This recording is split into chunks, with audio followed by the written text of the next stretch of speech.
Bien, estamos listos, hermanos. Vamos a arrancar, vamos a iniciar un servicio más desde su iglesia cristiana Efesios 4:23. Estamos saludando desde Cartago, Costa Rica. Hoy que es 2 de noviembre de este 2025, primer domingo del mes de noviembre. Y bueno, ya se nos fue el año, como he venido ya repitiendo en algunos domingos. Así es que he ahí la importancia siempre de que aprovechemos bien el tiempo, porque el tiempo se va rapidísimo. Y además, si a eso le sumamos que los días son malos, pues ni se diga, ¿no? Entonces, ¿qué mejor manera de aprovechar el tiempo que compartiendo de la palabra del Señor? Así es que vamos a disponernos a escucharla y a meditar en torno a ella. Amén, hermanos.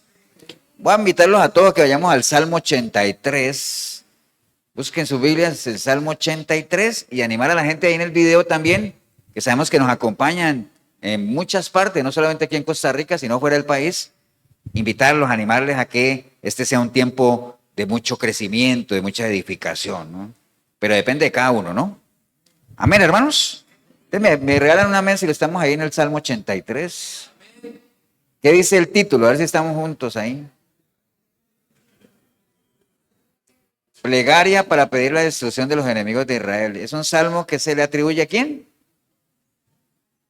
A Asaf, ¿no? Asaf dice ahí. Bueno, dice la palabra de Dios en el Salmo 83, dice: oh Dios, no guardes silencio, no calles, oh Dios, ni te estés quieto, porque he aquí que rugen tus enemigos y los que te aborrecen alzan cabeza.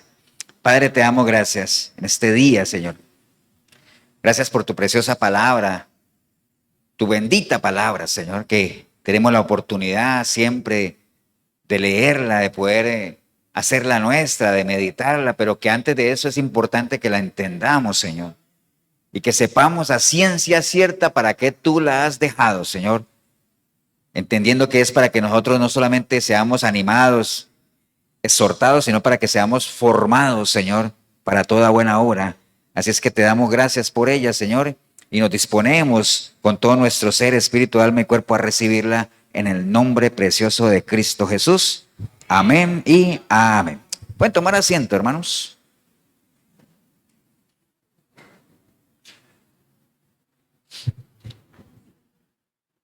Bien, bueno, ya primer domingo de noviembre, ya cuenta regresiva para el fin de año, ¿no? Pero bueno, vamos a lo que vinimos, ¿no? Amén, hermanos. Bueno, vea, acabamos de leer un versículo en Salmo 83. Ahorita vamos a entrar al tema, pero como parte de esa introducción para donde vamos, repetirles algunas cosas, ¿no? Siempre es bueno tener presente cosas que ya uno en buena teoría debería saber, y si las sabe, pues reafirmarlas, y si no las sabe, pues aprenderlas, ¿no? Pero yo creo que eso ya ustedes lo saben porque lo hemos repetido muchas veces, de que nosotros somos seres, ¿qué cosa? Relacionales. ¿Cierto? Sí, eso es algo que ya lo hemos repetido. ¿Qué quiere decir eso? Que nosotros nacemos, el ser humano nace con esa necesidad de ¿qué? De relacionarse, ¿cierto? Es decir, nosotros tenemos esa necesidad de relacionarnos. Usted dirá, pastor, pero yo conozco a más de uno que le encanta vivir solo. Bueno, sí, de que hay casos los hay, ¿cierto? Pero esas son excepciones, no son las reglas. La regla en general es que el ser humano le gusta compartir, le gusta hablar, le gusta relacionarse. Y aquellos y entre esos que viven en solitario, pues habría que tal vez preguntarles si realmente se sienten plenos, si realmente uno nunca han necesitado nada de nadie, ¿no? Yo creo que debe ser muy raro el caso de alguien que diga, no, yo no necesito de nadie. Bueno, no, de alguien tenemos que necesitar siempre, pero bueno, somos seres relacionales, esa es la idea básicamente. Y también lo hemos hablado aquí, que como eso de relacional viene de relacionarnos y viene de relación, una parte fundamental y esencial de la relación es ¿qué? Ese intercambio, ¿cómo le llamamos? ¿La qué? Sí, reciprocidad, pero entre los seres humanos tiene que haber ¿qué? Comunicación, ¿no? Tiene que haber comunicación. Y ya lo hemos hablado también, que si no hay comunicación, se acaba ¿qué cosa? La relación, ¿no? Yo creo que todos tendríamos algún caso que contar de ejemplo de personas con las que hemos dejado de comunicarnos y ya hoy uno dice, ¿cómo era que se llamaba? Ya ni me acuerdo. ¿Me entiende? Así es. Exactamente pasa con Dios así, ¿no? Entonces la comunicación sabemos que es un proceso que tiene diferentes actores, donde hay un emisor y hay un receptor, y entre ellos dos hay un ¿qué? Un mensaje que tiene que ser decodificado. ¿Qué quiere decir eso? Que yo lanzo un mensaje y ustedes lo escuchan y ustedes tienen que interpretarlo. Yo esperaría que lo interpreten para que lo entiendan. Hoy tengo a Jorgito y a Milena acá, qué peligro, me voy a correr para acá. Entonces, para que lo entiendan, ¿cierto? Sí, porque si un mensaje no es entendido, es como si no hubiera sido dado, ¿cierto o no? Entonces, tenemos que eso. Entonces, la comunicación es algo que se mueve en dos vías, ¿cierto? En dos vías. Va así, va allá, para acá. Entonces, es necesario, para que haya comunicación, es necesario que una persona, una de las dos, ¿qué cosa? Sí, pero que empiece a ¿qué? A hablar, ¿cierto que sí? Es necesario que uno de los dos hable y que el otro escuche, ¿cierto que sí? Que el otro escuche. Y el otro para escuchar debería guardar ¿qué? Silencio, ¿cierto? Eso. Entonces vamos a ir armando. ¿Por qué? Ahora dice pastor, ¿y por qué me está diciendo todo eso? Porque esta prédica se llama el silencio de Dios, precisamente. Ahorita acabamos de leer un salmo donde el salmista le dice a Dios, Dios, no guardes silencio, Dios, por el amor de Dios, no guardes silencio. Entonces es necesario que uno hable y que el otro pues escuche, y para eso hay que guardar silencio. Nosotros estamos en una sociedad, hermanos, en una sociedad, y ustedes estarán de acuerdo conmigo, porque es algo popular, donde se ve de una manera muy positiva a aquellas personas que tienen esa facilidad de hablar, ¿cierto que sí? Los que hablan y los que hablan y los que se expresan y todo eso. Entonces la gente lo ve de una manera positiva, ¿no? Porque dice, wow, qué elocuente es esa persona, qué seguridad. El hecho de que hable, eso denota que es una persona segura, extrovertida, fácil de expresarse. Entonces, por lo general tienen un concepto un poquito más elevado de aquellos que son muy expresivos comparado con aquellos que son, ¿qué cosa? Más cohibidos, ¿cierto? Más discretos como tal. Entonces uno diría, wow, a veces los que hablan poco dirían, ay, me gustaría ser como ese que habla hasta por los codos, ¿no? ¿Me entienden? Pero eso es lo que nos enseña una sociedad como la que vivimos, pero no necesariamente es así. No necesariamente es así, hermano, porque también cada uno de nosotros tendrá sus propias experiencias donde hemos visto, y a lo mejor nosotros mismos hemos pasado, donde uno por hablar de más se mete en problemas. Entonces a veces hablar y hablar y hablar no es que sea una señal de wow, qué elocuente, qué seguro, qué extrovertido. No, a veces es una señal también de qué cosa? De insensatez. ¿Cierto que sí? O sea, ¿quién era el que se metía en problemas por estar hable y hable y hable? ¿Quién se metía en problemas? Pedro, ¿no? Pedro era muy así, hablaba, ¿no? Y entonces decía, pero qué bueno Pedro, pasó, porque todo el mundo lo conoce, todo el mundo habla de él. Nadie habla de Bartolomeo. Yo no me acuerdo cómo se llaman los 12. No sé si ya era uno de los 12 o no. No me acuerdo. Pero alguno de los 12. Pastor, nadie habla de los otros, de Judas porque se ahorcó, pero de los otros siempre se hablan de los mismos apóstoles porque eran los que hablaban. Los otros no hablaban, entonces no se van a conocer. Tomás lo conocemos porque dudó del Señor, pero el resto no le conocemos nada más. ¿Entienden? Pero bueno, el caso es que, volviendo al tema, en ocasiones las muchas palabras que emitimos o expresamos, a veces hay gente que habla tanto que el hecho de que hable tanto dificulta que se le entienda lo que dice. ¿Entonces han visto que hay gente que te puede hablar aquí, echar un discurso, una prédica o lo que sea de 1 hora, 2 horas, y después de las 2 horas dice, es que no entendí nada? ¿Han visto que hay gente que es así? Hay gente que es así. Por eso Pablo él mismo decía, yo prefiero decirles ¿qué cosa? No, ¿cuál 1000, ahorita? No exageres. Pablo decía, yo prefiero decirles, no sé cuántas, pero digamos que él decía, yo prefiero decirles 10, 15 palabras claras, bien hechas, que las entiendan y no estar aquí repitiendo, ¿no? Porque de eso se trata, de que el mensaje, ¿qué cosa? Llegue. De que el mensaje llegue, de eso se trata. Entonces, a veces, hermanos, las muchas palabras básicamente dificultan la comunicación. Y a veces inclusive también pueden haber consejos que son buenos consejos, pero en la forma en que se dicen son una piedra de tropiezo, ¿no? Dice, no, mira, el consejo estaba bien, pero me lo dijo como golpeado, Entonces, la comunicación, hermanos, es un arte. El comunicarse es un arte, definitivamente, ¿no? Y para que haya una comunicación efectiva, como les decía, es importante, por un lado, que el que habla se exprese con claridad, elocuencia, buen tono, eso es importante, pero también es importante que el que esté recibiendo el mensaje lo escuche de manera atenta, ¿no? Realmente lo oiga, porque a veces hay gente que está oyendo, pero no está escuchando. Está percibiendo un sonido ahí de alguien hablando ahí con un micrófono, pero ni idea de lo que está diciendo, ¿no? Entonces es importante que las dos cosas se den para que haya una verdadera comunicación. Y también es clave que el que esté recibiendo el mensaje aprenda ¿a qué? A callarse, ¿no? Aprenda a callar. ¿Y por qué digo aprenda? Porque es algo que hay que aprender. Por eso es que Santiago dice que uno tiene que domar ¿qué? La lengua, hay que domarla, ¿no? Porque como la lengua no tiene hueso, ella quiere hablar ahí, ¿no? Entonces hay que ponerle freno, como se le pone freno ¿a quién? A los caballos, dice Santiago, ¿no? Han leído Santiago. Entonces eso de guardar silencio, hermanos, es un arte que hay que dominarlo, ¿no? O sea, y si usted lo domina, es una de las habilidades más poderosas que podemos tener y a veces la subestimamos, ¿no? El arte de guardar ¿qué? Silencio, ¿no? El arte de guardar silencio. Y no se trata de que alguien diga, pastor, pero es que yo no me puedo quedar callado a toda hora y estarme cohibiendo. No, no se trata de eso, sino que se trata de desarrollar cierta habilidad, cierta capacidad de saber en qué momento uno debería hablar y en qué momento no. Por eso es que dice Eclesiastés que hay momento para todo, hay un tiempo para todo, hay un tiempo para hablar, pero también hay un tiempo ¿para qué? Para callar, ¿no? Hay un tiempo. Entonces, es un arte, hermanos, y no se trata, como les dije ahorita, de que uno se cohíba y de que uno aguante todo, no, se trata de hablar cuando se tiene que hablar. Por eso es que hay un dicho que dice, no es bíblico, pero hay un dicho que dice más el sabio cuando calla que el necio cuando habla. Dice más un sabio cuando calla que el necio cuando habla. Entonces, ¿en qué momento, por ejemplo, está bien, uno debería aprender a callar, ¿no? Aquí trae algunos ejemplos. Por ejemplo, cuando la otra persona está hablando, se lo entiende, ¿no?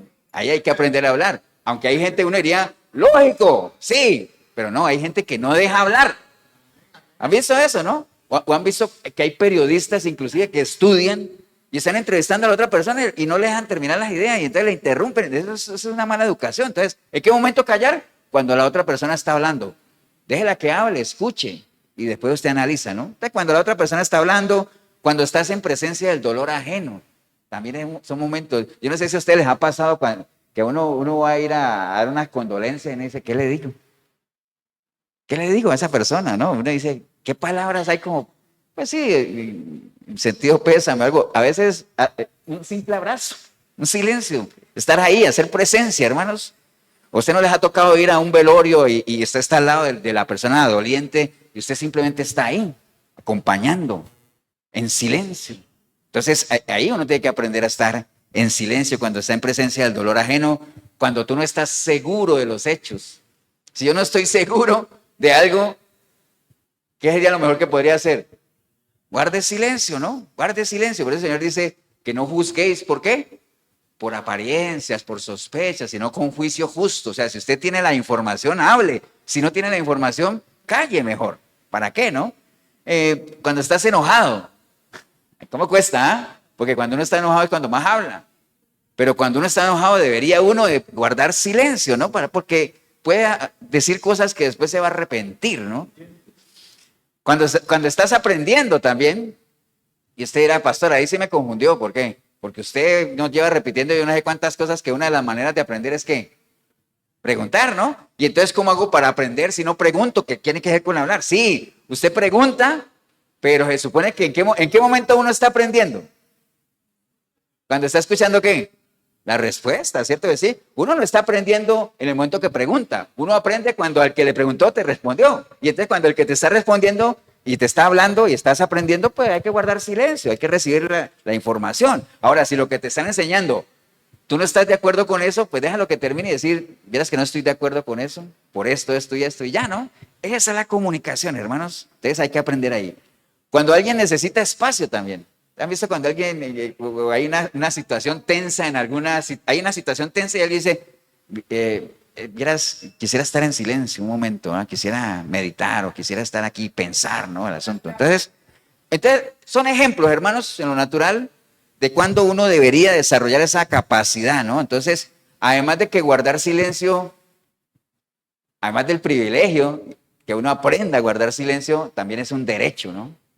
¿Han visto las películas de Estados Unidos y todo eso? Que lo agarran y ¿qué le dicen ahorita? ¿Usted tiene derecho a qué? Usted tiene derecho a guardar silencio, porque todo lo que diga será usado en su contra. Entonces, mejor quede calladito. Entonces, uno tiene derecho a guardar silencio, hermano. Es un derecho que hay que hacer. Y es de sabios usar bien ese privilegio o ese derecho. Es de sabios callar cuando se tiene que callar, como les dije ahorita, porque a veces cuando uno habla de más y uno habla sin evidencia o sin soporte y todo eso, tiende uno a comprometerse en cosas que después uno sabe que no va a poder cumplir, ¿no? Entonces, por eso hay que ser muy cuidadoso con eso y considerar también que el quedarse callado es un tipo de respuesta, ¿no? ¿Ustedes no han visto cuando uno está presentando o que yo esté dándoles una enseñanza a ustedes, digan, bueno, ¿hay alguna pregunta? Yo digo, bueno, no la hay. ¿Por qué? Porque ese silencio fue una respuesta, ¿no? El que calla, otorga. Entonces, ¿sí? Entonces el silencio es una respuesta. Entonces, ¿y por qué la estoy llevando con todo eso? Porque a veces la gente interpreta el silencio como señal de olvido, de abandono. No, no necesariamente eso, ¿no? Hay una canción que, no sé si la han oído, que se llama The Sound of Silence. ¡Oh, Jorgito! ¡Yes, man! Sonidos del silencio, ¿no? Yo no creería que el silencio no tiene sonidos. Sí tiene sonidos, básicamente, ¿no? Entonces, el silencio es un tipo de respuesta. Ahora, vámonos a nuestra relación con Dios, que es lo que realmente nos interesa. Todo eso que les hablamos es natural y tiene su paralelo espiritual, pero quería llevarlos allá de que entre nosotros manejemos el silencio. Es un mecanismo, es un privilegio, es un arte. Y en nuestra relación con Dios acabamos de leer el Salmo 83, donde habla de plegaria para pedir destrucción de los enemigos de Israel, y el salmista le está diciendo al Señor, oh Dios, no guardes silencio, no calles, porque mis enemigos se multiplican, ¿no? Y está muy alineado, hermanos, si nos vamos más atrás al Salmo 10, si quiere vaya atrás al Salmo 10, que es otro salmista, no es el mismo Asaf, pero es otro. El Salmo 10, y si usted ve el título del Salmo 10, ¿qué dice? Plegaria para pedir la destrucción de los malvados, es lo mismo, ¿no?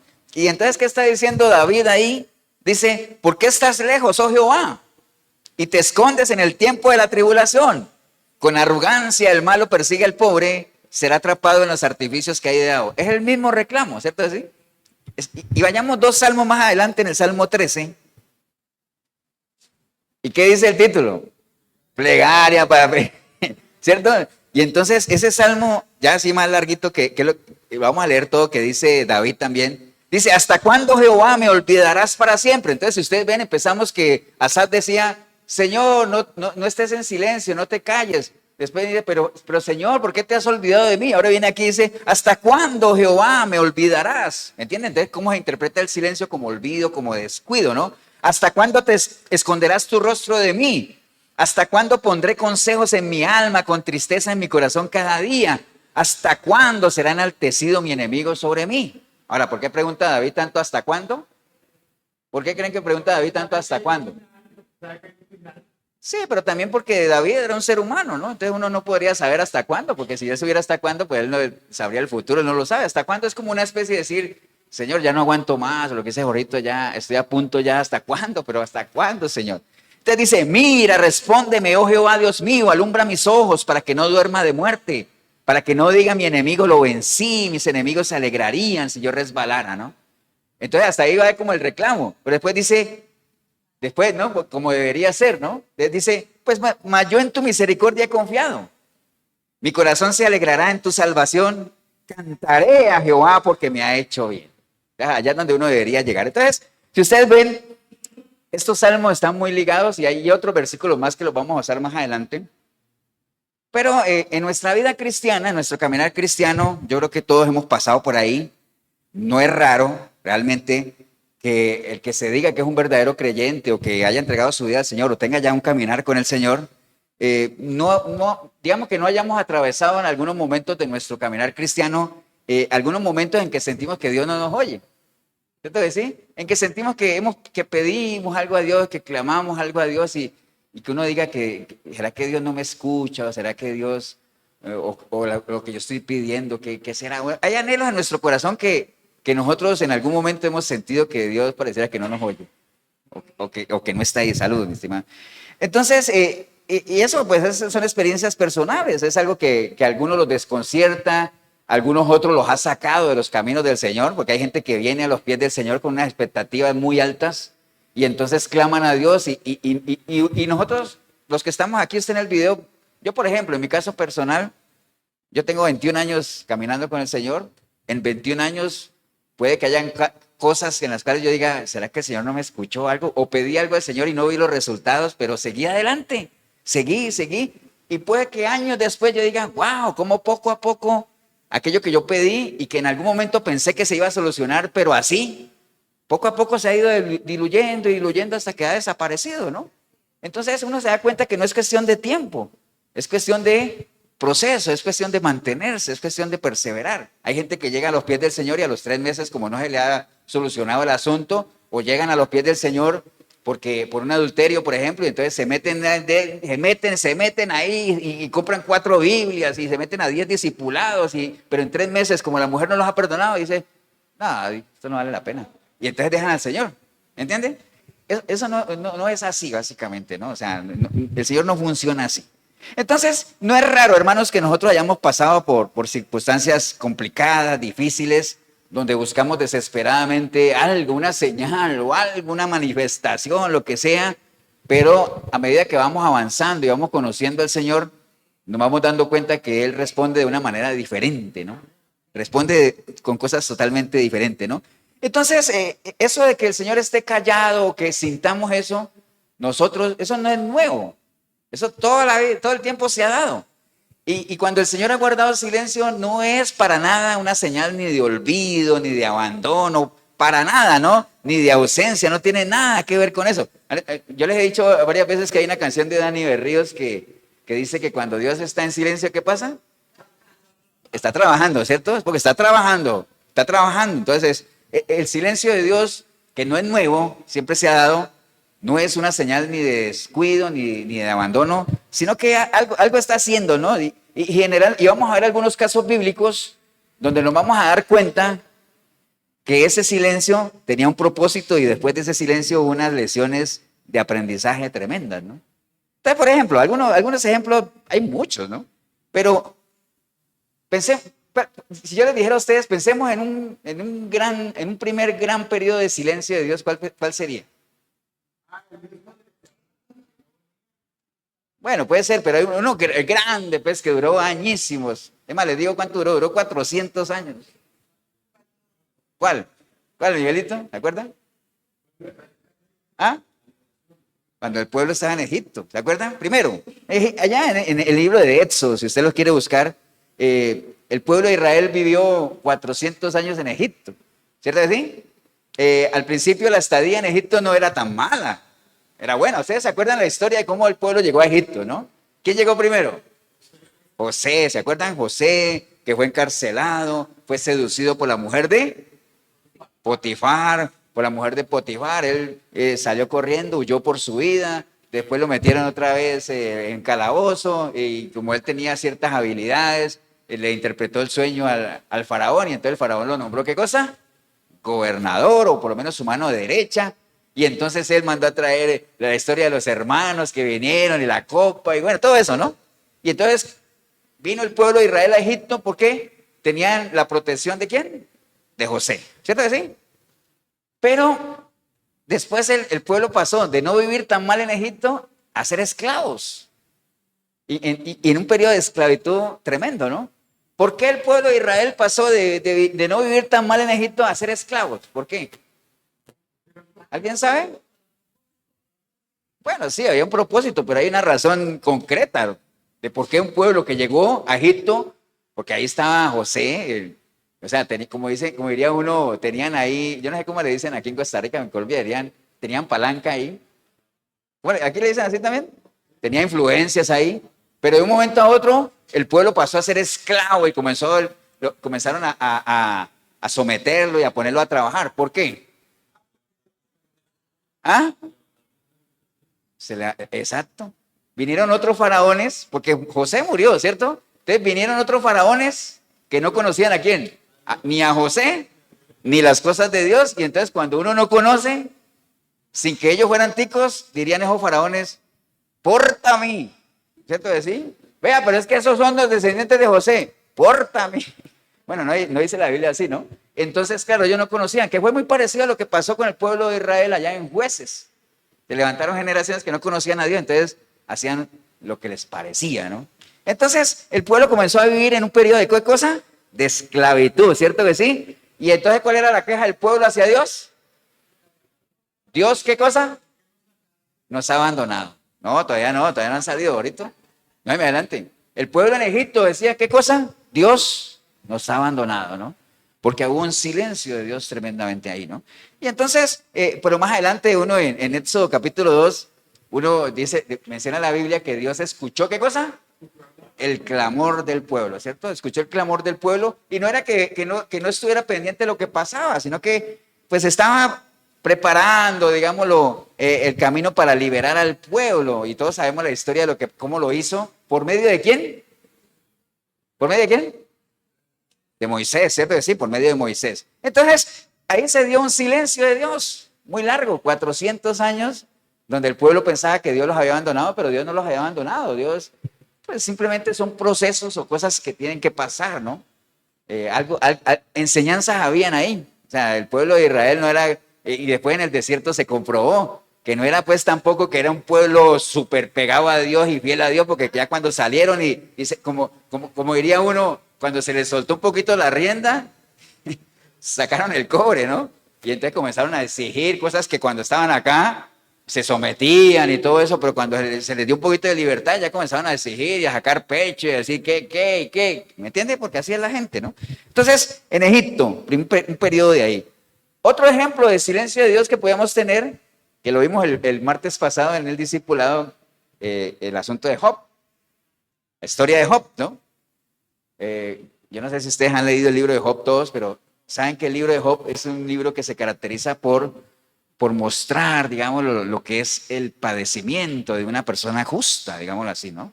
Porque Job fue presentado a Satanás por el mismo Dios como una persona, ¿qué cosa? Justa, ¿no? Y obediente y recto y todo ese asunto, y todos sabemos lo que pasó con Job, y si usted no lo sabe, léase el libro, pero bueno, el caso es que, ni me pregunte ahora, pastor, tengo una pregunta, ¿qué? ¿Y qué hacía Satanás ahí haciéndole antesala a Dios? No me pregunte eso, porque esos son de esos pasajes que uno no tiene cómo explicarlo, ¿no? Pero el caso es que estaban ahí hablando y que ahí está mi siervo Job y todo eso, y sabemos que Job perdió todo, ¿no? Perdió sus propiedades, perdió sus hijos, perdió su ganado, y también fue muy afectado ¿en qué cosa? En su salud, ¿no? Estaba en una situación crítica, y durante todo el libro de Job, casi que él se mantiene preguntándose, ¿qué cosa? ¿Dónde qué? ¿Dónde está Dios? Que alguien me diga dónde está Dios para yo ir a preguntarle y a decir, ¿qué vara con esto? No dijo así. Va a preguntarle que qué pasa, o sea, que ¿dónde está Dios? Yo sé que él me respondería. Entonces se pasa casi todo el libro en eso. Job experimentando un qué de Dios. Un silencio, ¿no? Acuérdense de lo que estamos hablando, no me pierdan el tema. Un silencio de Dios, ¿cierto? Hasta que en el capítulo 38, 39, 40, 41, Job, Dios dedica 4 capítulos ¿a qué cosa? A contestarle a Job y a ponerlo en su lugar, a cuadrarlo, ¿cierto? ¿Sí? Y entonces por eso cuando Dios le estaba dando la respuesta a Job, ¿en qué actitud estaba Job? En silencio, ¿cierto que sí? En silencio con lo que estábamos hablando, porque él decía, yo me preguntaba cosas, pero bueno, tú hablarás y yo escucharé, yo aprenderé. Y ya después de eso, cuando el Señor lo cuadró y Job pudo entender el mensaje, te viene una frase célebre de Job que dice, ay Señor, ya entendí, ¿porque de qué? De oídas te había oído, pero ahorita mis ojos te ven. Y entonces cuando Job dice, ahora mis ojos te ven, no quiere decir que ya le fue sanado y le fue restituido. No, él todavía estaba sin nada y con sus llagas y todo, pero cuando dijo, ahora mis ojos te ven. ¡Wow! Y fue tan solo después de eso que Dios le restituyó todo, ¿no? Entonces, pero Job experimentó ¿qué cosa? Un silencio de Dios que no tiene que ver nada con un abandono de Dios o con un olvido de Dios. No, Dios los tenía presente ahí. Amén. Hay otro periodo también largo, como el de los primeros 400 años allá en Egipto, que también duró 400 años. Fue un periodo de silencio de Dios también. ¿Acuerdan cuál fue? ¿Perdón? De Malaquías a los evangelios, digámoslo así, a Juan el Bautista, que se llama el periodo ¿cómo es? Intertestamentario, se llama ese periodo. 400 años de silencio de Dios entre Malaquías y la venida de Juan el Bautista en los evangelios, anunciarle la venida del Señor. O sea, en ese tiempo, ¿qué cosa? No hubo comunicación de Dios, no hubo profetas, no hubo revelaciones de nada, ahí hubo un total silencio de Dios. Inclusive, hermanos, por eso es que la mayoría de los libros que le llaman apócrifos o deuterocanónicos que le llaman, muchos de esos libros fueron descartados del canon bíblico porque fueron escritos en ese periodo intertestamentario donde Dios no habló, no había profetas, no había nada. Entonces, ¿cómo van a decir que un libro puede ser inspirado por Dios cuando en ese tiempo Dios ni habló? ¿Entiendes? Por eso muchos de esos libros se descartaron por eso, porque fueron escritos en ese periodo, ¿no? Entonces, pero bueno, en ese tiempo que Dios estaba en silencio, pues como sabemos que cuando Él está en silencio no es porque no esté atento ni nada, sino que algo está haciendo. Pues imagine lo que estaba preparando el Señor en ese periodo. ¿Qué estaba preparando? La venida del Mesías, o sea, la venida del Señor, ni más ni menos, ¿no? La venida de nuestro Señor Jesucristo, básicamente, ¿no? Entonces, y sabemos que de Juan el Bautista, la misión que él recibió de preparar el camino y todo eso, pero básicamente un periodo de silencio de Dios que no tiene nada que ver con olvido o que el Señor se haya desentendido del asunto. Otro ejemplo que quería ponerles es uno que sufrió nuestro Señor Jesucristo. ¿Qué periodo, qué se acuerdan ustedes que el Señor haya sufrido un periodo de silencio de Dios? ¿Sí? Eso, ahorita, menos mal que viniste. Cuando el Señor estaba en la cruz, ¿se acuerda que Él dijo, Dios mío, ¿por qué me has abandonado? ¿Sintió Él qué cosa? Un momento en el que ya no, inclusive es la única parte donde Jesús le dice al Padre, no le dice Padre ni nada, le dice, Dios mío, Dios mío. Entonces fue un momento en el que la presencia de Dios salió de Él, ¿no? ¿Por qué la presencia de Dios tuvo que salir de Él? Porque Él iba a recibir ¿qué cosa? Todo el pecado del mundo, ¿no? Y usted sabe que lo santo y lo pecaminoso no se mezclan. Entonces por eso el Señor sintió sintió como ese sentimiento, ¿no? No se oye bien. Tuvo ese sentimiento de abandono, ¿no? ¿Por qué me has abandonado? De hecho, fue precisamente en ese momento que la presencia de Dios salió de nuestro Señor Jesucristo. Y entonces cuando la presencia de Dios sale de una persona, uno dice que esa persona se hizo ¿qué? ¿Cómo se hizo? Maldito, ¿no? ¿Por qué? Porque una persona maldita es la que tiene maldición. ¿Y qué es la maldición? Fruto de la ausencia de Dios. Entonces fue en ese momento cuando se cumple aquello que dice que el Señor se hizo maldito en la cruz. Cuando la presencia de Dios tuvo que salir de ahí para Él poder recibir toda la maldad, todo el pecado. Y dijo, Señor, Dios mío, ¿por qué me has abandonado? Pero bueno, fue un periodo de silencio que Él también sufrió, ¿no? Pero no quiere decir que Dios realmente lo haya abandonado, ¿no? Ahora, dice, pastor, ¿y si Dios no lo había abandonado, por qué Él sintió eso? ¿Por qué el Señor sintió eso? 100% hombre, ¿no? 100% hombre. O acuérdense también que el Señor, cuando fue allá y le dijo al Padre, Padre, si es posible, pasa de mí esta copa, Señor. Si es posible, si no, que se haga tu voluntad. Y dice la palabra que sudaban gotas de sangre, que eso existe, ¿no? Cuando una persona está sometida a una presión extrema, uno puede sudar sangre. Eso existe de verdad. ¿Por qué? 100% hombre, ¿no? Ok. Ahora, ¿por qué Dios guarda silencio, hermanos? Ahora dirían, pastores, sí, hay muchos periodos, hay muchos lapsos en la Biblia que hablan de Dios guardando silencio. Y no solamente Dios, sino también nuestro Señor Jesucristo. Pero ¿por qué Dios guarda silencio? Bueno, pueden haber muchos propósitos, ¿no? Uno de ellos puede ser para probar nuestra fe, también puede ser, o para ayudarnos a crecer espiritualmente. Entonces vamos a ver algunos que puedan ser. Empecemos por el asunto de la fe, ¿no? Acuérdense que cuando usted confía en alguien, hagamos el ejercicio natural. Cuando usted confía en alguien y usted le pide algo a esa persona, y esa persona te contesta con un silencio, ¿usted seguirá confiando en esa persona? Dependiendo de qué. De lo que la conozca, ¿no? Si usted tiene fe en esa persona, es decir, la conoce y dice, mira, no me contestó nada, pero debe ser que no puede, ¿no? ¿Cierto que sí? Uno entiende eso. Cuando uno no conoce a las personas y le pasa eso, uno dice, no, hombre, ni le vuelvo a decir. ¿Me entiende? Entonces, tiene que ver mucho con eso, ¿no? Entonces, esos periodos de silencio de Dios nos sirven para refinar, digamos, como para afianzar nuestra fe o medirla, digámoslo así, como decía el apóstol Pedro, que nuestra fe iba a ser sometida ¿a qué? A prueba, ¿cierto que sí? Dice, mucho más preciosa que el oro, el cual aunque perecedero se prueba ¿con qué? con fuego, ¿no? Sea hallado en alabanza, gloria y honra cuando sea manifestado en nuestro Señor Jesucristo, ¿no? Entonces, esos silencios de Dios, digámoslo, en la medida en que uno tenga una relación firme con Él, entre más silencio haya de Dios, como que más nos lleva a depender más de Él, ¿no? O sea, es algo curioso, más nos lleva a tener esa dependencia de Él, ¿no? Entonces, y les decía ahorita que cuando uno recibe un silencio de respuesta, o eso te lleva a seguir confiando inclusive más en esa persona o a definitivamente descartarla, ¿no? Entonces, pese cada uno o la persona que esté viendo el video, ¿qué ha hecho usted en esos momentos de silencio de Dios? ¿Usted lo ha descartado, lo ha desechado porque siente que se ha olvidado o más bien ha seguido adelante sabiendo que su confianza plena está en Él, independiente si hay o no hay respuesta, ¿no? Entonces, y quería ir, hermanos, si quiere vayamos un momentico al libro de Abacú.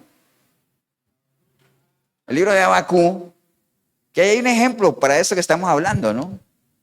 Porque, digamos, la situación que pasó con Abacú, que le gusta mucho a Miguelito la oración de Abacú, se compone de dos cosas, ¿no? Primero una queja de Abacú y después, obviamente, la convicción a lo que lo debería llevar eso. Entonces, Abacú, capítulo 1, ¿qué dice el título? Abacú, ¿qué cosa?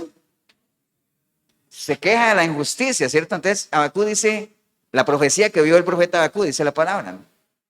Dice, ¿hasta cuándo? Mire, lo mismo que decía David, ¿no? Dice, ¿hasta cuándo, oh Jehová, clamaré y no oirás? Lo mismo que estamos hablando, ¿no? Y daré voces a ti a causa de la violencia y no salvarás. ¿Por qué me haces ver iniquidad y haces que vea molestia, destrucción y violencia están delante de mí? Y pleito y contienda se levantan. Por lo cual la ley es debilitada y el juicio no sale según la verdad, por cuanto el impío asedia al justo, por eso sale torcida la justicia, ¿no? Esa es la queja de Abacú al Señor, diciéndole, ¿hasta cuándo, Señor? Pero es que te hablo y no me contestas, y más bien me haces ver tanta cosa aquí que bueno, no dice ahí, pero que me enardece. Entonces, en el capítulo 2 viene la respuesta de Jehová a Abacú, ¿no? Porque, acuérdense, que Dios esté en silencio en el momento que clamamos a Él no quiere decir que no haya una respuesta. La tiene que haber. Lo que pasa es que eso era en ese tiempo en que estos profetas dependían de una respuesta directa de Dios. ¿Cierto que sí? Hoy en día no podríamos decir, es que yo clamé al Señor y estoy esperando aquí que el Señor me hable audible, me responda, me dé una señal, mueva un asiento, levante una cama. No. ¿Dónde están las respuestas? Ahí están en la palabra profética más segura. Pero la respuesta de Jehová a Abacú dice, sobre mi guarda estaré y sobre la fortaleza afirmaré el pie y velaré para ver lo que se me dirá y lo que he de responder tocante a mi queja. Decía, ¿no? Abacú. Y Jehová me respondió y dijo, escribe la visión y declárala en tablas para que corra el que leyere en ella. Aunque la visión tardare, aún por un tiempo, más se apresurará hacia el fin y no mentirá. Aunque tardare, espéralo, porque sin duda vendrá y no tardará. He aquí que aquel cuya alma no es recta se enorgullece, mas el justo por su fe, ¿qué cosa? Vivirá, ¿no? Entonces, esa fue la respuesta a Abacú. Dice, tranquilo, aunque tardare la visión, aunque tardare, sigue esperando, no te preocupes, porque de que llega, llega, ¿no? De que llega, llega. Y si nos morimos y no ha llegado, ¿qué pasa? No pasa nada. No pasa nada, absolutamente nada, ¿no? Entonces, uno de los propósitos de los silencios de Dios puede ser para afianzar nuestra fe, para que o la afianzamos y la fortalecemos, o como muchos harían, desechan su relación con Dios, que es terrible decisión como tal. Amén, hermanos. También nos ayuda esos silencios de Dios a enseñarnos a qué. Vea, algo que a uno le cuesta mucho, ¿no? O sea, ¿qué creen ustedes que al ser humano es de las cosas que más le cuesta, ¿no? ¿Aprender a qué? ¿A qué? A esperar, ¿no? A guardar, a tener paciencia, ¿no? O sea, eso no, los silencios, si hay algo que le enseña a uno los silencios, ¿es a qué? A esperar, ¿no? Y ahorita como estamos en un sistema ahorita tan así, que uno antes, acuerda, uno hacía una pregunta, uno le preguntaba algo a alguien y uno decía, bueno, puede que me conteste hoy, o mañana, ¿no? O mañana. No, ahora uno manda un mensaje y si a los 15 segundos no le han contestado, me dice, me ignoró. ¿Sí o no? Y bueno, y si se ponen azul, pues ni se diga, ¿no? También. Entonces, estamos en eso. Entonces, si hay algo que nos enseñan esos silencios de Dios es a aprender a qué? A esperar, a esperar. No en vano, la definición de fe, ¿cuál es? La certeza de lo que me espera, ¿no? ¿Cómo hace uno para tener certeza de lo que me espera si es futuro? Yo no puedo tener certeza del futuro. Pues bueno, en las cosas de Dios yo tengo certeza de lo que me espera en la medida que permanezca en Él. No importa si yo estoy en Él y permanezco en Él, yo tengo certeza de lo que me espera. Ahora dice, pastor, y si se muere, mejor aún, tengo certeza de lo que me espera. Amén. En las cosas de Dios no hay, digamos, para el que cree en Él, básicamente nosotros hemos desarrollado eso de tener paciencia, ¿no? Paciencia es la espera con conocimiento. Entonces, en la vida cristiana, hermanos, esto de esperar es clave, es parte fundamental de nuestro caminar cristiano. O sea, uno no podría decir que lleva una vida cristiana si uno no sabe esperar. O sea, si hay algo que nos caracteriza a los cristianos es saber esperar, aprender a esperar. Amén, hermanos. Es eso, ¿no? Entonces, ¿por qué? Precisamente porque eso reposa en nuestra confianza en el Señor. Entonces, uno le podría decir, como decía el salmista en el Salmo 42:5, cuando uno está como medio agobiado y si uno está así, como dice, entonces si dice, es que he clamado al Señor y solo silencio ha venido. Entonces uno le diría a uno hablar, como el salmista dice ahí, ¿por qué te abates? ¿Por qué te abates, alma mía? Dice, y te turbas dentro de mí, espera en Dios, porque aún he de alabarle, salvación mía y Dios mío, ¿no? Entonces, básicamente eso, ¿no? Aprender a esperar. Lo otro es también para probar qué es lo que a nosotros nos mueve, qué es lo que nos motiva. Y precisamente eso, ¿no? Lo que le decía, cuando usted viene a los pies del Señor y usted comienza esa pedidera, porque así es, y cuando la gente no recibe respuesta, decir, ¿qué es lo que realmente motiva a la gente a venir a los pies del Señor? Seguirlo a Él, conocerlo a Él, tener un cambio radical de vida o que te comience a dar cosas que te ayuden a solucionar temporalmente problemas, ¿no? ¿Qué es lo que nos motiva? ¿Cuál es nuestra motivación, no? Examinar nuestro corazón en eso y que nosotros aprendamos a amar a Dios por lo que Él es y no por lo que nos da, ¿no? No por sus dones, no por sus capacitaciones, por sus regalos como tal. Por eso es que a veces ustedes han visto que uno ora y uno dice, gracias Señor por lo que me has dado. Y más gracias aún por lo que no me has dado. ¿Eso quién lo podría hacer? Solo alguien que tenga una relación con Él, nadie más. Y entendiendo, hermanos, que hay momentos en que Dios no nos va a dar todo lo que pidamos, porque la misma palabra dice, a veces pedimos y no recibimos. ¿Por qué? Porque pedimos mal. Amén, hermanos. Y entonces eso de, por ejemplo, ¿se acuerdan de Lázaro, no? Cuando las hermanas mandaron a llamar al Señor. Y el Señor, cuando mandaron al mensajero y viene el mensajero y yo me imagino, ¿no? Para que ustedes también pongan a volar su imaginación. Yo imagino a las hermanas de Lázaro cuando ya vieron que venía el mensajero, ¿no? Y no sé si venía caminando, venía a caballo, seguro. Y entonces dice, ¿qué dijo? Dice que después viene.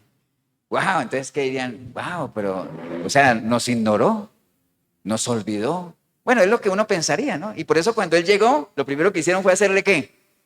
Un reclamo. Señor, si hubieras estado aquí, mi hermano no había muerto. Entonces el Señor le dice, ¿acaso no te he dicho que si crees? O sea, ¿me entienden? Entonces, los silencios de Dios nos enseñan a ¿qué? A aprender a esperar. Qué difícil es aprender a esperar, porque va muy ligado a la paciencia.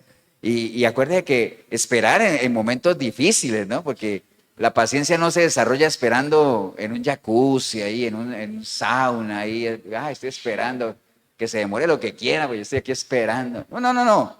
Es realmente en situaciones bien complicadas, ¿no? En un hospital, en una cárcel como tal.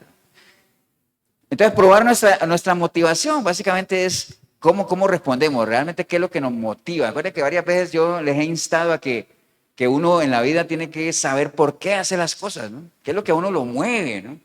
Usted que está viendo este video, los que estamos aquí, ¿qué es lo que nos mueve realmente? ¿Queremos realmente afianzar en nuestra relación con el Señor o estamos cumpliendo un rito religioso? ¿Qué es lo que nos mueve, ¿no? Y aplíquelo para cualquier cosa de su vida. Siempre tiene que haber una motivación como tal. Bien, ahora, ¿cómo debería uno responder? Bueno, a nosotros nos sirve mucho usar un ejemplo bíblico que está en la palabra, en 1 Samuel, no vamos a ir allá. Pero en 1 Samuel, ¿de qué habla 1 Samuel? De Samuel, qué bárbaro. 1 Samuel habla de quién? De Samuel. Gracias, ahorita. No, pero cuando uno habla de Samuel, inmediatamente le tendría que ver a la mente quién. ¿Y quién más? Saúl, ¿no? Porque él fue el que los ungió, ¿me acuerdan? Saúl y David, todo eso. Entonces, Saúl y David son buenos ejemplos de cómo uno debería responder ante el silencio de Dios. Acuérdense que tanto Saúl como David fueron dos reyes llamados por Dios, ¿Fueron ungidos ambos con qué? ¿Fueron ungidos con? No, ese es por. ¿Fueron ungidos con aceite? Mira lo importante de escuchar, ¿no? Fueron ungidos con aceite por Samuel, hay que escuchar bien. Fueron guerreros valerosos, ganaron grandes batallas, pero también fueron reyes que ¿qué? Que pecaron delante de Dios, ¿cierto? Y muchas veces hemos visto el pecado del uno y del otro y sabemos que en lo natural uno diría, pastor, pero fue más grave el pecado de David que el de Saúl. Sí, pero es que delante de Dios pecado es pecado y no es tanto cuál fue más grave, sino es cuál es la actitud de la gente después del pecado. Y la actitud de David fue una y la de Saúl fue otra, ¿cierto que sí? Pero bueno, más allá de eso, nosotros sabemos que ambos tuvieron un momento en el que experimentaron el silencio de Dios. ¿Acuerdan? ¿Acuerdan de David, no? Que David, a raíz del pecado que él tuvo con la mujer que se llamaba, ¿cómo que Isabel, no? Betsabé, se llamaba Betsabé, ¿se acuerdan? Obviamente adulteró con ella, después asesinó al esposo, todo lo que ya sabemos. A raíz de eso, la mujer quedó embarazada y Dios ya había dicho que ese niño iba ¿a qué? A morir, ¿se acuerdan? Pero aún así, dice que David estuvo 7 días clamando a Dios, intercediendo a Dios por la salud, por la vida del niño, y al final David lo que recibió de Dios fue un rotundo ¿qué? Bueno, ni siquiera un no, fue un rotundo silencio, ¿no? Fue un rotundo silencio. Hasta que al 7º día, porque él no quería comer nada, y al 7º día cuando le dijeron, y los sirvientes decían, uy, pero si él no come nada y está así, ahora que el niño todavía está vivo, ¿qué va a pasar ahora que le digamos que el niño ya murió? Bueno, al 7º día le dijeron que el niño había muerto y se paró David, ¿qué hizo? Lavó su rostro, cambió sus vestiduras y se fue ¿para dónde? Al templo a seguir adorando a Dios, ¿no? Esa es una actitud que cualquiera no la haría. Amén. En el caso de Saúl, también Saúl experimentó en algún momento el silencio de Dios. Estaba muy agobiado por el enemigo y todo eso, y pedía respuestas de Dios y no las obtenía. Y al final, ¿qué hizo Saúl? Se fue a pedir consejo ¿a quién? A una divina y todo eso, ¿cierto? ¿Cuánta gente no hace cosas ante el silencio de Dios? Hace cosas que no debería hacer para ayudarle ¿a quién? A Dios. ¿Cuál es el ejemplo bíblico de una mujer que ante el silencio de Dios quiso ayudarle a Dios? ¿Quién? Sara, ¿acuerdan? ¿Acuerdan que el Señor le había hecho una promesa a Abraham de que iba a tener un hijo y entonces pasaba el tiempo y nada? Y Sara dijo, no hombre, yo creo que el Señor ya se olvidó. Y entonces quiso ayudarle a Dios y entonces le dio a Abraham, ¿qué cosa? Su criada que se llamaba Agar, que tuvo un hijo que se llamaba Ismael, que de Ismael proviene ¿en quién? Los árabes, ¿se acuerdan? Y después todo el rollo que hubo con el hermano que se llamaba, el de la promesa, Isaac. ¿Cierto que sí? Pastor, mira que yo no me sé todos los nombres, ¿me voy a perder? No, pero bueno, yo tampoco me lo sabía, los anoté aquí. No, mentira. Pero sí, no es obligación, o sea, hay cosas que a uno se le olvidan, ¿no? Como tal. Entonces, hermanos, miren la diferencia, ¿no? Mientras que el uno ante el silencio de Dios dijo, está bien, tú eres, como que dice, tú eres soberano y siguió adorándole. El otro más bien dijo, a ver cómo le ayudo, porque si este no me respondió, tiene que haber otra forma, ¿no? Entonces, son actitudes, hermanos, acuérdense, aptitudes con C, ¿no? Porque aptitudes con P, todas las tenemos, o sea, todos tenemos la capacidad de reaccionar de la forma en que reaccionaría una persona que confía en la otra. O sea, todos tenemos esa capacidad, ¿no? Pero hay gente que no tiene la actitud correcta, o sea, la disposición a hacerlo. O sea, que no está dispuesta ¿a qué? A rendirse, a humillarse como tal, ¿no? Ahora, ¿qué debería hacer uno para enfrentar esas situaciones? Pues los consejos y si usted se pone a ver, los consejos son los mismos de siempre, ¿no? Si yo quiero que realmente tener respuestas de Dios, ¿qué debería hacer yo? Hoy, ahorita, no como en la época de Bakú y todo eso, que sí tenían que esperar a que Dios hablara, ¿no? Hoy en día, si yo quiero realmente, yo digo, es que no sé, yo quiero la respuesta de Dios. ¿Qué debería hacer? ¿Dónde la debería buscar? En la palabra, debería uno aferrarse aquí a la palabra, ¿no? Entonces, esa sería como la primera recomendación, aférrese a la palabra. O sea, si usted quiere tener garantía de dónde está Dios, Dios está aquí. ¿Por qué? Porque Dios y su palabra uno son. Pero asegúrese de que usted tenga los medios para que usted pueda venir aquí a la palabra y entrar en comunicación con ella y que lo que está aquí le sea revelado. Y únicamente revelado por medio de ¿quién? del Espíritu de Dios, nada más. Dirá, pastor, entonces cualquiera puede venir aquí a preguntarle a Dios. Cualquiera puede venir aquí a abrir la Biblia, pero no cualquiera puede venir a buscar respuestas de Dios aquí, porque no todo el mundo está capacitado. Usted necesita tener aquel que le dé testimonio que lo que está aquí es cierto. Usted necesita tener eso. Entonces, aférrese a la palabra, ¿no? Mire lo que dice Romanos 15:4. Dice, porque las cosas que se escribieron antes, ¿cuáles son las cosas que se escribieron antes? Toda la ley, ¿no? Las cosas que se escribieron antes para nuestra enseñanza se escribieron, dice Pablo, ¿ah? A fin de que por la paciencia y la consolación de las Escrituras tengamos esperanza. Entonces, si nos agobia el silencio de Dios, dice lo que dice Pablo aquí, aférrese a la Escritura. ¿Por qué? Porque todo esto fue escrito, ¿para qué? No solamente para enseñarnos, sino que teniendo paciencia y esperando en ella, nosotros podamos ser consolados por las Escrituras. Amén. Consolados. Así es que tengamos esperanza. ¿Y qué es la esperanza? Sí, pero ¿qué es? Lo último que se pierde. No, la esperanza es esa expectativa que uno tiene de que algo suceda. ¿Cierto que sí? Entonces uno no debe perder. Por eso es que lo que dice Milena, la esperanza es lo último que pierde. Porque el día que uno pierda eso, es decir, el día que uno deje de estar pensando que hay algo mejor, que hay algo que viene, el día que uno deje ya de esperar eso, pues estamos listos, ¿no? ¿Para qué? ¿Para qué seguimos en esto? Lo que nos sostiene en los caminos del Señor es la esperanza, es esa expectativa de saber que algo va a pasar, es tener certeza de lo que me espera, aunque yo no lo vea, tengo convicción de eso, la fe. Amén. Entonces, aférrese a la palabra, ¿no? Persevere en la oración, es lo que hablamos ahora, la comunicación. Entienda que la oración es obviamente hablar con Dios.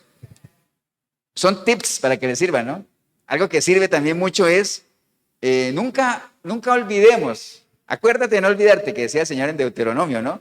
Pero siempre pensemos en la fidelidad pasada del Señor y como dice el Salmo 77:11, dice, me acordaré de las obras de Jehová.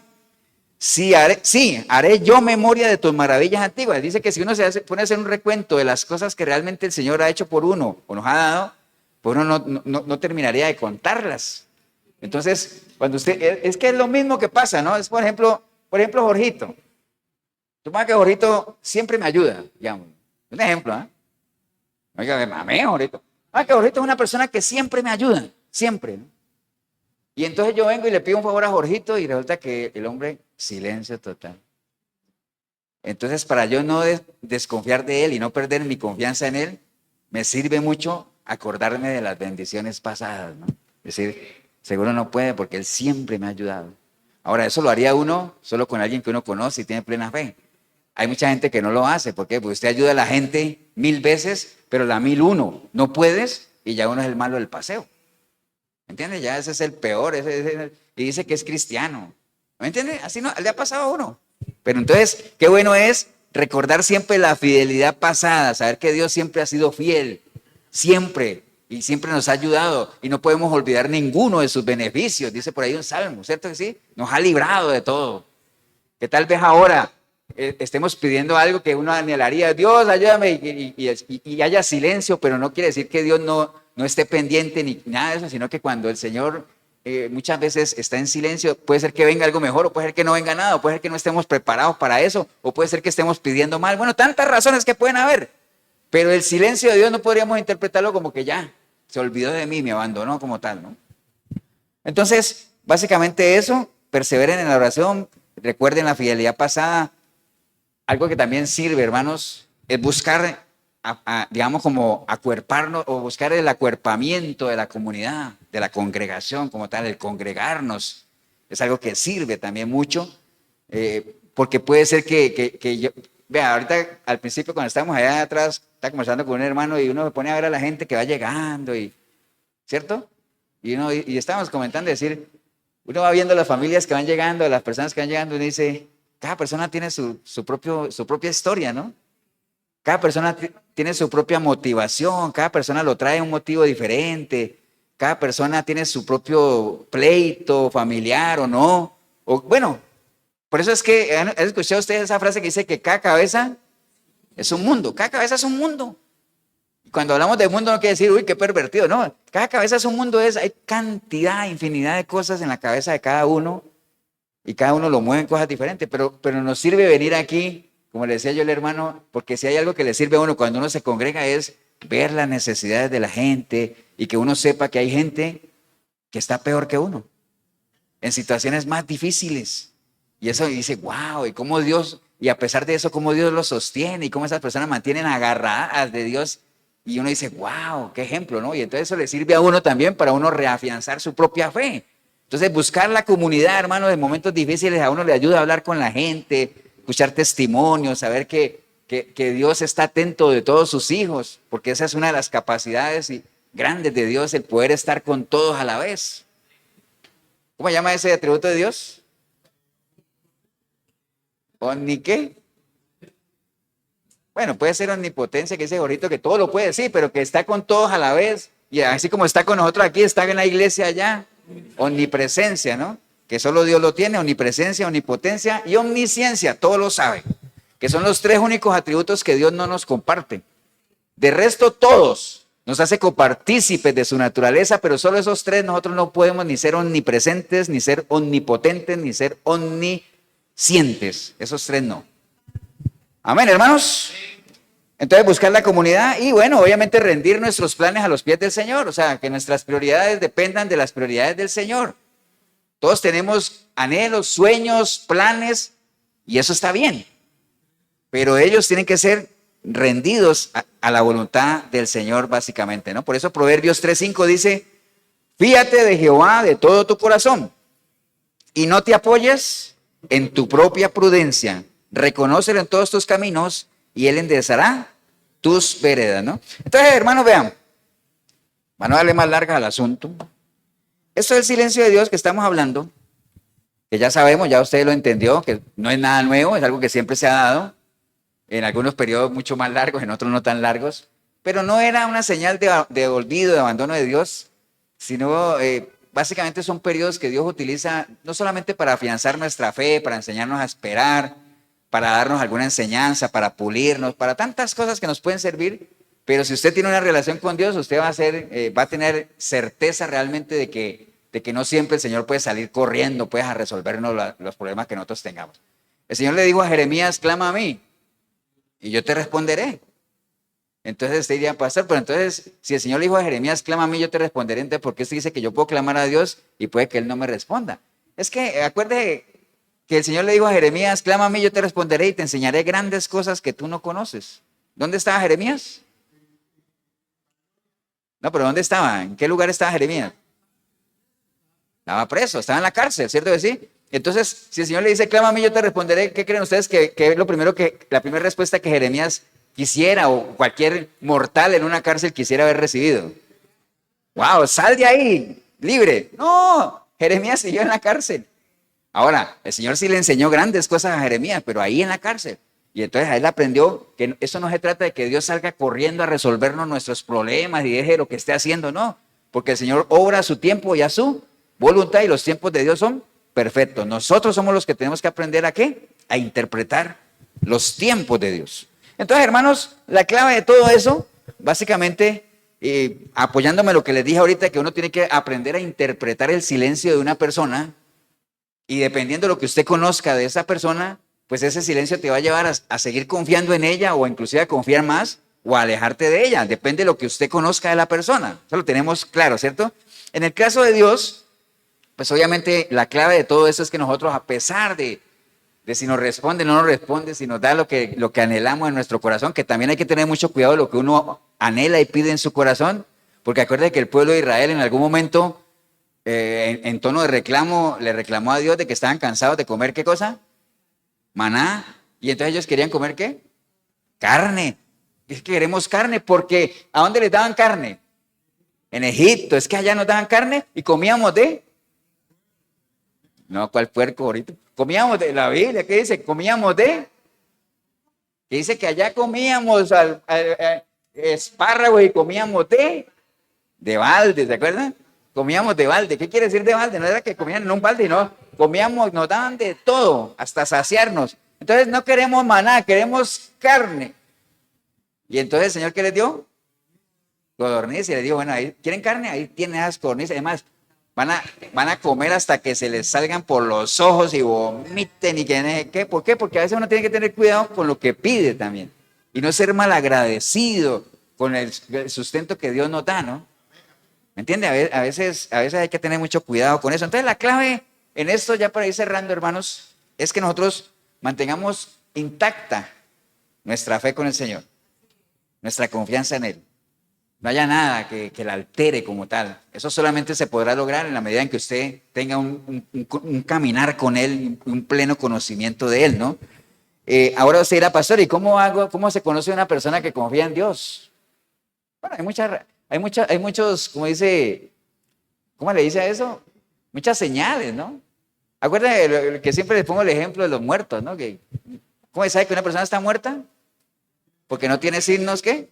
No tiene signos, ¿cierto? O como dicen los de la Cruz Roja, tiene signos que no son compatibles con la vida, para decir que está muerto. No respira, no le late el corazón. ¿Qué más? No tiene pulso. Bueno, todo eso está ligado al corazón. En lo espiritual es lo mismo, también hay señales que indican si uno está vivo o no. Pero digamos que en esto de los que confían en Dios, el Salmo 125:1 dice la palabra del Señor, los que confían en Jehová son como el monte de Sión, que no se mueve, sino que permanece para siempre. Esa es una característica de los que confían en Dios. ¿Qué quiere decir eso? Que independiente de lo que pase, ¿no? No se mueven. Ustedes no han visto, aquí, en todos los países pasa, ¿no? Aquí en Costa Rica pasa, en la política, en Colombia pasa también, que a veces hay presidentes, no hablemos de aquí de Costa Rica porque, pero por ejemplo, no hablemos de Colombia, hablemos de otro país. Pero hay países donde los presidentes son malos. O sea, tienen al Venezuela, ¿no? Saludo para Maduro. Entonces, por ejemplo, Venezuela. Venezuela es un país que está en la pobreza, ¿cierto? Aunque fue un país, o es un país rico, pero toda la plata se la roban. Y aún así, usted dice, vamos a medirle la popularidad a Maduro. Vamos viéndole. Y siempre sale ahí como un 20, 25, un 30 personas que dicen, ¿cómo le parece la presidencia de tal persona? Buenísima. Entonces siempre hay gente que apoya, ¿cierto? Decir, no falta eso, ¿no? O sea, siempre hay gente que apoya, gente que por más que hagan escándalos de corrupción, mira, el presidente de aquí de Costa Rica tiene una buena popularidad. Nadie dijo amén, pero no, él tiene su popularidad, amén. A pesar de todo lo que le han sacado, que que es un depredador sexual, que yo no sé qué, que es un tirano, un dictador, lo que sea. El último escándalo es el del restaurante ahí que está almorzando. Ya no lo dejan ni almorzar tranquilo. Entonces le sacan de todo. Ahora, ¿usted cree que eso le afecta a la popularidad? No, ¿por qué? Porque hay gente que cree en él, que confía en él. Y entonces los que confían permanecen, no se mueven. ¿Entiende? ¿Por qué? Porque cuando uno confía, realmente confía, pues de que tiene pleno conocimiento, pues hay gente que es impermeable a toda esa cantidad de ataques y cosas. Y eso pasa en todo. Con Dios debería ser igual. Los que confían en Jehová, ¿qué cosa? Son como el monte de Sión, ¿qué cosa? Que permanece, no se mueven, no se apartan. ¿Cuánta gente no se aparta de Dios en la primera batalla perdida, no? La primera adversidad, primer tropiezo y se apartan de los caminos del Señor. Entonces, no se mueva y aplique eso en todo. Aplique eso en todo, en su familia. No se mueva de su familia. Luche por su familia. Gánese el cariño de su familia otra vez, es que lo ha perdido. O sea, pelee la batalla, ¿no? En la iglesia pasa lo mismo. Pelee por su iglesia, esfuércese por su iglesia. Estoy hablando de la gente que congrega donde se congregue. O sea, tenga ese sentido de pertenencia por su iglesia. Y si usted no se siente bien en la iglesia donde está, busque una iglesia donde se sienta bien y que usted pueda defenderla y que usted pueda hacer proselitismo. ¿Se acuerdan del proselitismo? ¿Qué es proselitismo? Cuando uno quiere incidir o inferir en otras personas para que tengan lo que yo tengo. Lo que pasa es que todo el mundo lo vuelve partidismo, lo vuelve ese como político, ¿no? Es que sí, es que eso es proselitismo, hacer política. No, si el Señor le decía a los fariseos, vea, ustedes recorren mar y tierra buscando prosélitos y cuando encuentran uno, lo hacen más merecedor del infierno que ustedes. ¿Por qué? Porque cuando logran reclutar a alguien, le enseñan una cantidad de cosas que no, lo dañaron, lo hubieran dejado allá mejor. Entonces uno debería hacer proselitismo en las cosas del Señor, pues sabemos que es para el bien de la gente. Amén, hermanos. Entonces, en su iglesia, en su llamado, en su ministerio, o sea, defienda su ministerio como tal. No trate de abrir puertas con sus propias fuerzas, o sea, ¿me entiende? Pelee las batallas de Dios y sea selectivo en sus batallas. No tome decisiones bajo presión. Eso es lo peor. ¿Qué personaje de la Biblia tomó una decisión bajo presión y fue fatal? Vendió algo muy preciado para él y lo vendió muy barato. Eso, Esaú. Dice la palabra que Esaú venía del campo, ¿cómo venía? Cansado y pensaba que se iba a morir. Y dijo, no, te doy mi primogenitura por ese plato de lentejas, porque pues sí, ¿para qué me sirve si me va a morir? Al final no se murió. Entonces, tomar decisiones bajo presión es muy, muy delicado, ¿no? Entonces, ahora, dice, pastor, ¿y qué tiene que ver todo eso que está hablando con lo que estaba diciendo ahora? Es que las personas que confían en Dios permanecen, no se mueven de su familia, no se mueven de su iglesia, tienen sentido de pertenencia, no hacen cosas por sus propias cuentas, no toman decisiones bajo presión, ¿me entiende? Hace de la comunidad de fe, de su familia de la fe, su refugio. Entonces, por eso es que Job, volviendo al tema de Job ahí, a pesar de lo que él pasó y ese silencio que él vivió de Dios y todo lo que le estaba pasando, como él confiaba en Dios, ¿cierto que sí? Confiaba en Dios. ¿Por qué confiaba en Dios?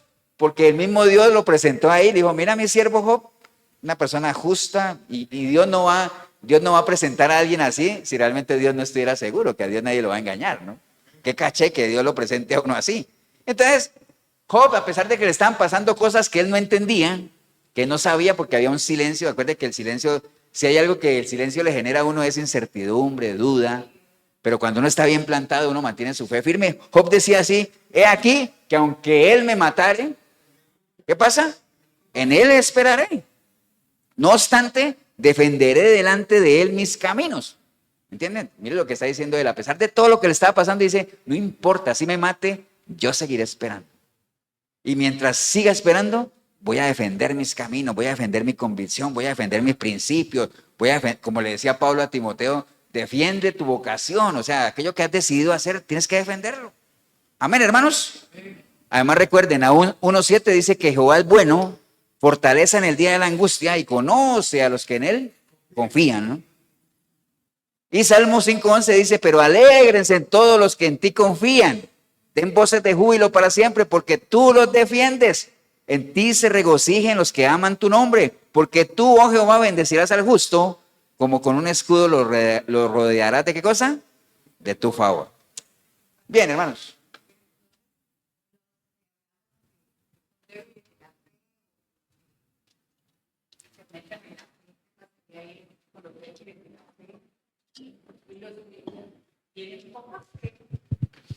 Bueno, Milena pregunta acá desde esta ala del auditorio, que qué pasa con aquellos que son débiles de la fe o los que tienen poca fe, ¿no?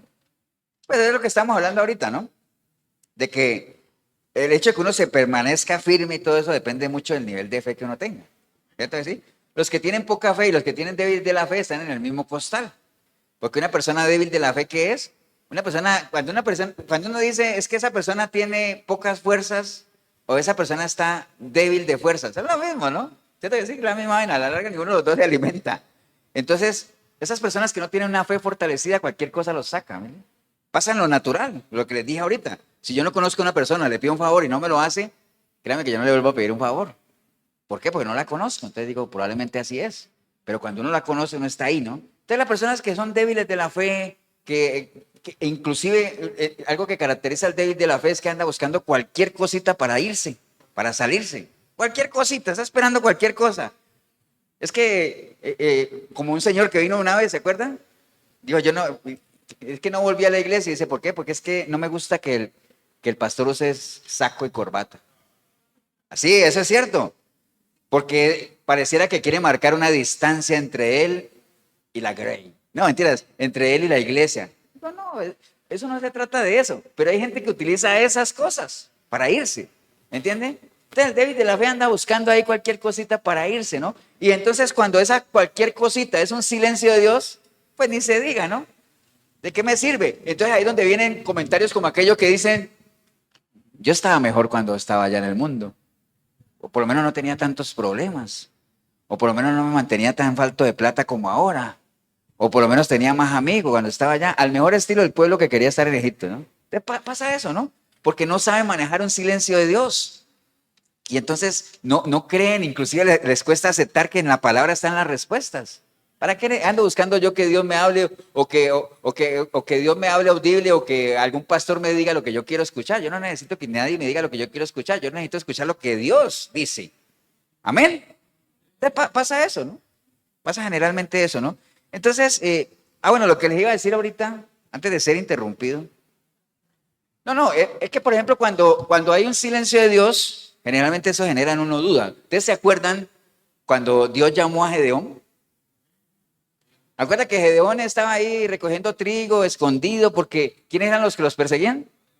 Los madianitas que le robaban todo. Entonces él estaba ahí cogiendo el trigo y escondido, y entonces viene un ángel y le dice, él escondido ahí, ¿no? Viene un ángel y le dice, varón esforzado y valiente. Y dice, wow, todo miedoso. Y entonces yo creo que Gedeón cuando yo eso dijo, ¿quién? ¿Dónde está? ¿Dónde está ese varón? Y yo, no, a ti, te estoy hablando a ti. Ah, bueno, gracias por la flor. Entonces, claro, le dice, Jehová está contigo. Y entonces el mismo Gedeón dice, ay, mi Señor, si Jehová estuviera con nosotros no estaríamos así, diría popularmente, tan llevados, ¿no? No estaríamos así tan llevados, escondiéndonos aquí, porque yo no veo las promesas que Dios le hizo a nuestros padres, yo no veo nada de eso, ¿me entiende? Entonces, es lo que tiende a pensar una persona cuando no sabe manejar el silencio de Dios. Es decir, y entonces comienza no solamente a escuchar, a retumbar una pregunta en el ambiente, que es una pregunta que puede venir de la gente, o lo más triste es que pueda venir de uno mismo, que dice uno, y que se preguntaba a Gedeón. ¿Gedeón qué le preguntó al ángel? ¿Dónde está qué? ¿Dónde está Dios? Pero entonces, ¿dónde está Dios? Jehová está contigo. Pero ¿dónde está? Porque si Él estuviera, no estaríamos pasando por esta situación, ¿no? Entonces, por eso es que es importante, hermanos, que aún en medio de la adversidad uno dé gracias a Dios, alabe a Dios, para que cuando usted salga de esa situación, de la cual usted va a salir, seguro si usted mantiene firme, porque acuerden que entre más uno esté agarradito del Señor en tiempos de angustia, uno más es candidato a ver la mano de Él en la vida de uno. Porque el poder de Dios se perfecciona ¿dónde? En la debilidad. ¿Qué quiere decir? No en los débiles de la fe, sino en la debilidad de la persona. Entre más dependiente sea de Dios, ahí se perfecciona el poder de Dios.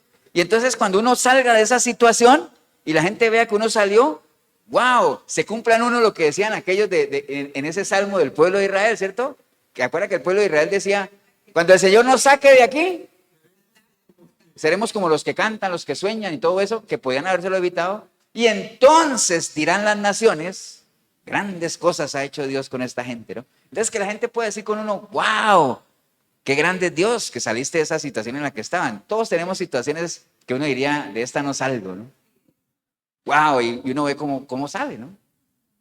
Así es, ¿no? Y entonces, cuando venga esa pregunta de los demás, ¿dónde está Dios? ¿Qué tanto clamas a Él? ¿Dónde está Dios? Que usted pueda decir, como le contestó Job también a la esposa, ¿no? Pues, ¿dónde está Dios? Donde siempre ha estado. Cuando estaba bien, Él estaba ahí. Y ahora que no estoy tan bien, Él sigue estando ahí. Porque ¿acaso recibiré yo de Dios solo lo bueno? No, también las cosas que no son tan buenas para mí. ¿Dónde está Dios? En el mismo lugar donde siempre ha estado, ¿no? En el mismo lugar, ¿no? Amén, hermanos. Ahora, si la pregunta viene de uno, que es lo más triste a veces, que uno pueda preguntarse dónde está Dios, usted tiene, ya por lo que hemos recorrido, usted puede encontrar a Dios en diferentes partes, ¿no? Usted puede encontrar a Dios, como dice esa canción, ¿lo puedo sentir dónde?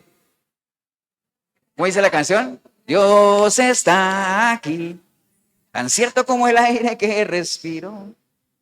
No sigo cantando porque no me cuelgan el video en el YouTube. Lo puedo sentir en el que está a mi lado, ¿no? En la persona que nos ayuda, en tantas cosas. Dice que la misma palabra dice que el mismo cielo, la tierra, todo dan testimonio a gritos de ¿qué? De que Dios está ahí, de la presencia de Dios, ¿no? Y si usted no quiere, pues voy a terminar nada más con la oración favorita de Miguelito, ¿no? De Habacuc, que acuérdense lo que hablamos ahora de Habacuc, ¿no? Pero qué, Señor, ¿hasta cuándo? Tanta injusticia, ¿no? Y entonces el Señor le dice, si la visión, escriba ahí, escriba, aunque tardare la visión, llegará, tranquilo, no te preocupes. Entonces, al final Habacuc se manda una oración tremenda que está en Habacuc 3 que dice, bueno, sí, ya entendí. Y entonces, aunque la higuera no florezca, ni en las vides haya fruto, aunque falte el producto del olivo y los labrados no den mantenimiento y las ovejas sean quitadas de la majada y no haya vacas en los corrales. Es decir, aunque no haya respuesta, aunque yo sienta que me esté yendo mal, aunque, ¿qué hago yo aquí fiel a Dios y como diría también por ahí en Ageo, es que, ¿qué hago yo aquí si es que yo como y no me sacio? Tomo agua y no calmo mi sed, recibo mi salario como qué, como en saco roto, no me rinde nada. Bueno, ahí lo mismo dice Habacuc, no importa todo eso, con todo yo me alegraré en Jehová y me gozaré en el Dios de mi salvación.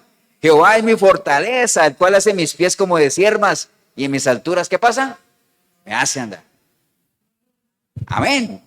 Así es, ¿no? Entonces, hermanos, el silencio de Dios es algo que hay que saberlo manejar, pero depende de una relación con Él. Usted no tiene una relación con Él, usted va a sentir esos vacíos, ese silencio, que nunca lo hay, porque si usted tiene una relación con el Señor siempre está en usted, búsquelo nada más. Pero la palabra dice, busca al Señor mientras pueda ser, ¿qué? Hallado. Si usted siente que Dios no está con usted, muy triste, muy delicado, porque entonces usted no está teniendo una relación diaria con Él, caminar con Él, ¿no? O sea, yo por ejemplo, como el día que yo diga, que yo sienta que mi esposa no está conmigo. Grave, ¿por qué? Porque diría eso el día que deje de verla ahí en la casa, ¿cierto? Y que yo venga a la iglesia solo y vaya y digo, qué raro, mi esposa ya no está conmigo. Yo no necesito llegar a eso. O sea, si está ahí, simplemente hay que buscarla. Ahora, lo triste sería que todos los días la vea, que ande conmigo para la iglesia aquí, que yo diga, wow, que solo me siento, cómo me gustaría que mi esposa estuviera conmigo. Y anda para arriba y para abajo conmigo. Eso sería muy triste, ¿eh? Entonces, qué triste sería que usted diga que está experimentando ese silencio de Dios cuando usted dice que tiene una relación con Él, ¿no? Como que hay algo que no concuerda ahí, ¿no? Férrese en la palabra, búsquelo a Él, camine con Él. Y si usted no le ha entregado su vida al Señor, entiendo que sí sienta ese silencio de Dios, porque la palabra misma dice que Dios no oye al pecador. Amén, hermanos. Póngase de pie, vamos a darle gracias a Dios y darle la oportunidad a la gente que hoy ha entendido que esos silencios de Dios en su vida no son temporales, no son así, llevan años. ¿Por qué? Porque usted nunca le ha entregado su vida al Señor, usted no tiene una relación con Él. Entonces es entendible que realmente el silencio de Dios sea lo que predomina en su caminar, en su vida, ¿no? Pero bueno, gracias te damos, Señor, por este tiempo, por esta linda oportunidad que nos has dado de meditar en algo que a lo mejor no convive todos los días. ¿Cómo anda mi relación contigo? O sea, ¿hay silencio, no hay silencio? ¿Hay respuesta, no hay respuesta? Nunca va a haber silencio porque aquí está tu palabra, ¿sí? Eso ya lo hemos entendido hoy. Pero si hubiera alguna persona que usted siente y realmente en su corazón que hay silencio de Dios, que hay ausencia de Dios, no es porque falte, acuerde que dice que no es falta de provisión, ¿no?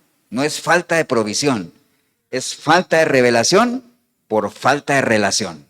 Entonces, usted quiere provisión, usted tiene que tener una relación. Entonces, la provisión está ahí, al alcance, ¿no? Pero si ese es el caso suyo, lo animo, lo invito, entréguele su vida al Señor, vuelvan a amistad con Él, active esa comunicación con Él y empiece a caminar. Y usted va a saber y va a poder experimentar lo que experimentamos, lo que ya llevamos años caminando con Él, de que no hay ningún tipo de soledad, ahí es un tipo de privacidad, no hay silencio, hay respuestas siempre, las respuestas están en la palabra.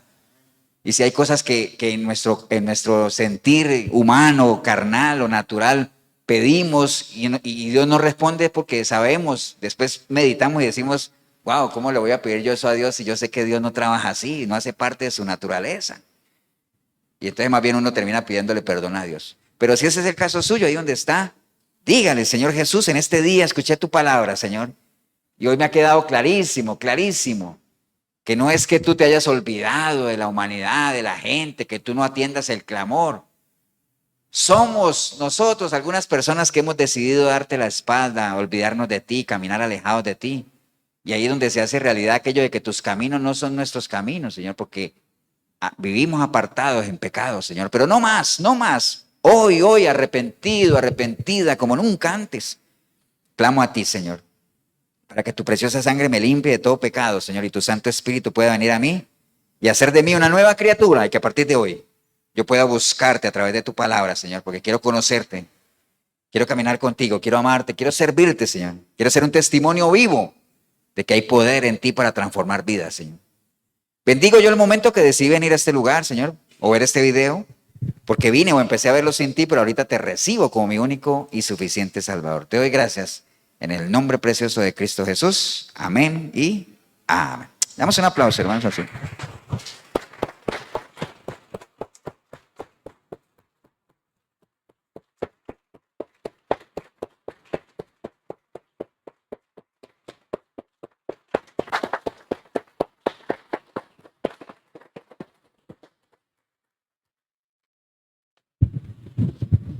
Bien, si usted hizo la oración, acuerde de los pasos que vimos ahora, ¿no? Métase a la palabra, escudriñe las escrituras para que usted pueda conocer al Dios al cual le acaba de entregar su vida, ¿no? Persevere en la oración, converse con Dios, hable con Él. Acuérdese, la respuesta no la va a encontrar audible, o puede que sí, Dios es soberano, pero lo más probable es que no. Pero las respuestas están aquí en su palabra. Sea agradecido de dónde Dios lo ha sacado, dónde ha tenido que meter su mano. Acuérdate de no olvidarte de dónde Dios te ha sacado. Busque una iglesia, busque una comunidad donde usted se pueda sentir cobijado, arropado, donde usted pueda aprender, donde sea instruido, donde usted pueda crecer espiritualmente, ¿no? Y todas sus prioridades, ríndalas al Señor, que realmente los planes nuestros son importantes, ¿no? Pero acuérdate que todo depende de los planes que tenga Dios para cada uno de sus hijos, ¿no? Eso es lo más importante. Si en algo le podemos ayudar, la Iglesia Cristiana de Efesios 4:23, Cartago, costado norte de las ruinas, Centro Comercial El Dorado. Aquí estamos todos los domingos a partir de las 10 de la mañana. 87725957, mi número, Pastor Eber Molina, si en algo le podemos ayudar. Y recuerde que todos los domingos, como hoy, vamos a estar en la 105.9, la FM en Radio Urbano, en el programa Sinceridad. Ahí estamos a las 8 de la noche, de 8 a 9, con Milena. Usted se puede conectar por la radio normal, 105.9, o pueden meterse por urbano106.com, radio en vivo, el chat, y ahí reporta sintonía. Que el Señor los bendiga, un abrazo. Nos vemos en una próxima oportunidad.